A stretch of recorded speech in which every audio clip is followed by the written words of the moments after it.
Your thoughts and words have molding power. That's what my mom would say. And as I became older, those words became real. In this week's video, I will be sharing how reading someone's story made me act and react. So let's go. Hi, my name is Paula Simon, a believer who 25 plus years ago made a decision that changed my life, strengthened my faith, which led to a closer walk with God. On this channel, I encourage women to be more proactive in their lives and embrace changes one step at a time. If you are new to the channel, welcome, welcome, welcome. If you're a returning subscriber or visitor, welcome also. Don't forget to like, subscribe, turn on the notification button so YouTube will let you know when a new video is uploaded. And if you find any value in this video and also the other videos on my channel, please share. It will be greatly appreciated. Lisa Riley is someone who I met through Facebook. And we became Facebook friends because we share common interests. And most of all, she's someone who became proactive in her life. She posted on Facebook about a new relationship, how it is something that she never experienced before, and I think to an extent one that she didn't expect it, and how this relationship had added value to her life. Because of that post, I started thinking. I was flooded with a whole lot of thoughts and questions. Paula, would you like to be in a relationship? Paula, are you ready for a relationship? And as I think more about it, I start going over in my mind what a relationship will look like to me where I am right now in my life. I know for certain the most trending thing now is for persons to go on dating website to reach someone. That would not work for me. I honestly not only believe, I know for a fact that the people on the dating website do live in real life. So the chances I could meet someone at an airport, in an airport lounge, while I'm walking through CVS singing off key, or when I'm strolling through Tbilisi or Porto or wherever I travel to, they're on dating website, yes. But it still increases the chances of me meeting them off website. But as I started thinking, I had talked to God about this before. And I honestly believe he's giving me a side eye because I am not 100% certain that I'm ready for a relationship. Because as I said, where I am right now, and I'm on this phase in my life where I'm really and truly focusing on what I want and what I need. And if you're in a relationship, you have to be prepared to compromise. You have to take into consideration this other person likes or dislike or whatever situation they might have in their life. Might be an elderly parent, they have children, they might have a child with a problem, all of these other things.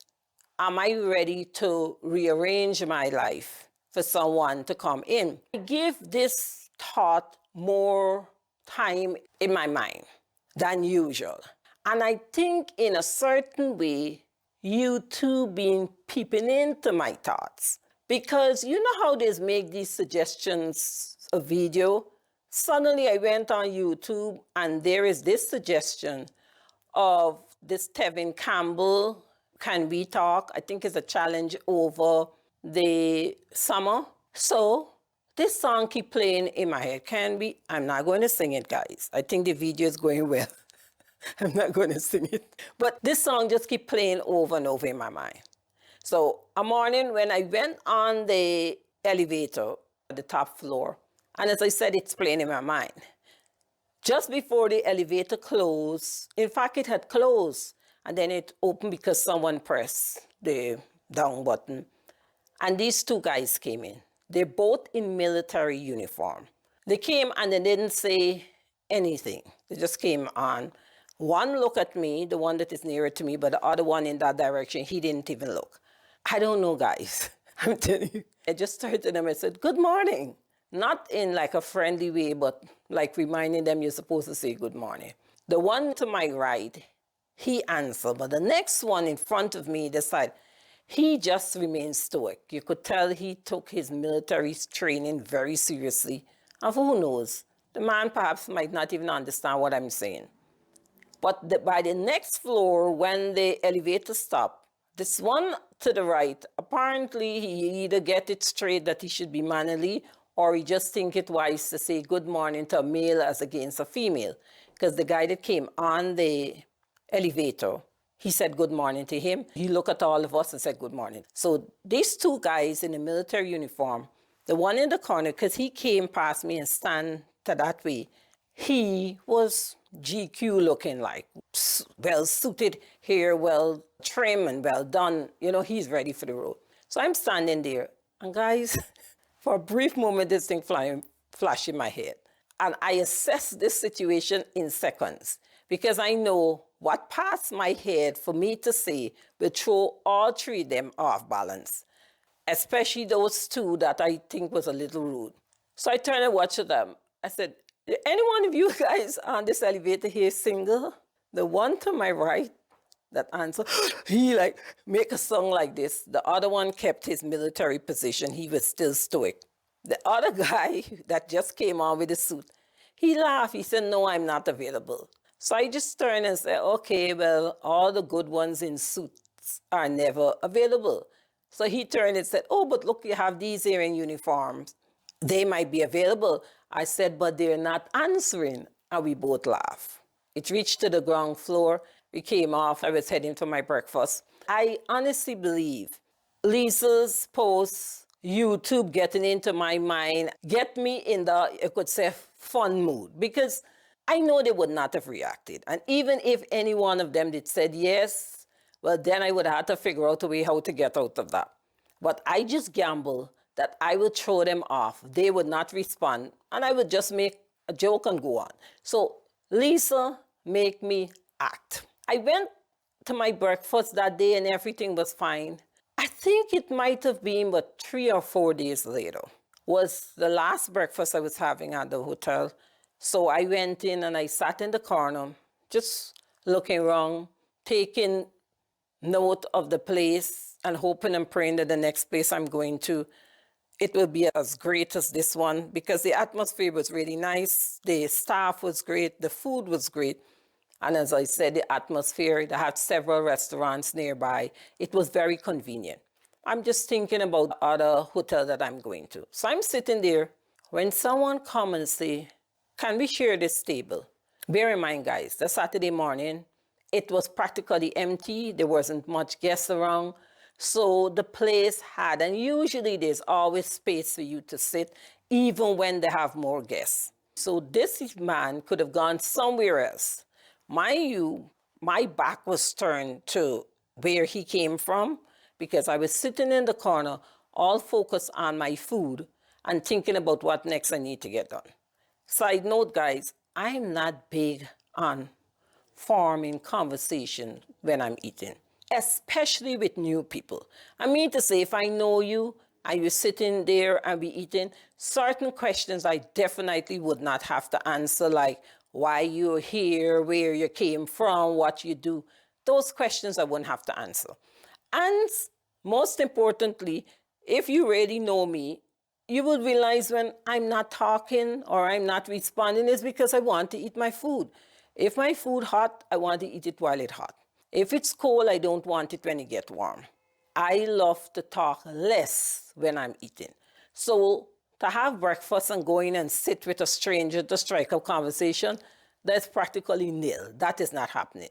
So when he came and said, could I sit at your table? I have to be polite.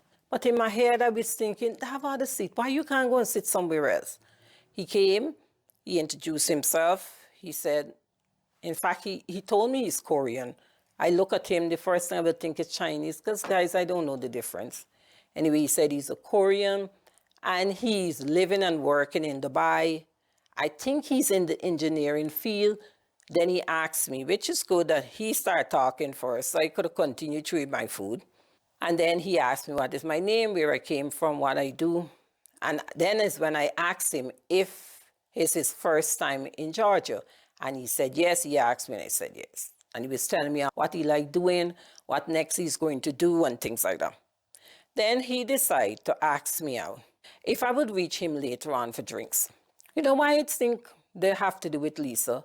Because although my posture has not changed, he came from at the back. I don't know if he saw me before. Really and truly, I wasn't paying attention. All what I was focusing on is getting my food. I honestly believe, based on how my disposition hasn't changed, the only thing that could have sent him out of vibe, because my thoughts had changed, but my attitude has not changed. And I honestly believe is reading Lisa's story, pondering and thinking about a relationship. Do I really want one, and all the things that go with it? I think is what sent out this vibe. This man invited me out for drinks. He said, could we reach? And I said, I'm leaving the hotel. He gave me his phone number, which I'm glad he didn't ask for mine. And he said if we could reach later on, I must give him a call.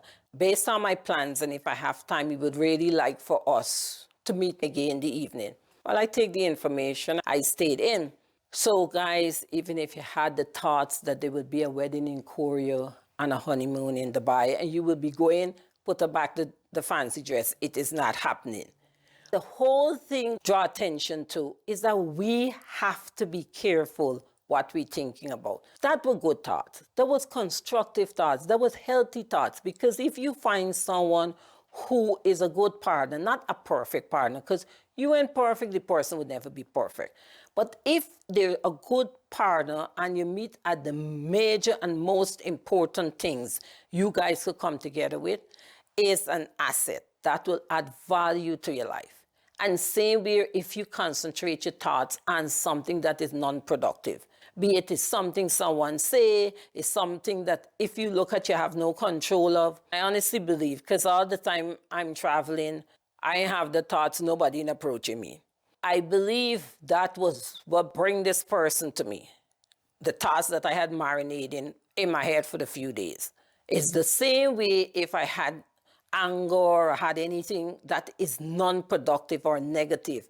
It's the same way it could lead to some negativity coming in my life. And when you're traveling, if you're at home, is negativity could come. And especially when you're traveling, dealing with language barrier, you're on the airplane, you're in a strange place, you're traveling alone, you got a whole heap of negativity that could come to you. It's nice, but the romantic part and having a partner. But out of it, I look at the bigger picture, and the bigger picture is that I have to be circumspect on what I'm thinking about. I have to be real cautious about the amount of time that I'm focusing on anything that would not lead to what I need to accomplish in my life, would affect my relationship with God, would affect the opportunity that God would use me as a foot soldier to take his word to his other children, or take his word to his children who might be wavering whether or not they want to believe in him. So we have a mission to accomplish. We have a plan that is designated by our Father. And there's a lot of things he could do, but he gave us free will. And that is thought. He gave us free will to think. He gave us all the information. He even tell us that where we have doubts and fear, we could go to him and he would reveal it. So it's in our hands to decide how much we're going to invest our time on anything that is productive or that could add value to our life or enhance our walk, as against the time we're going to spend on something that is going to work completely against us. We have to be careful. We have to take note of what we're thinking and our time and our energy. So with that, I hope this video has been helpful to you. There's several other videos on the channel, which I will going to link in. One about my bold journey, and then who knows, YouTube will choose one or two others that they think that you guys would benefit from. So have a great and a productive week. And remember, your thoughts and your words have more than power. Take care and be blessed. Bye.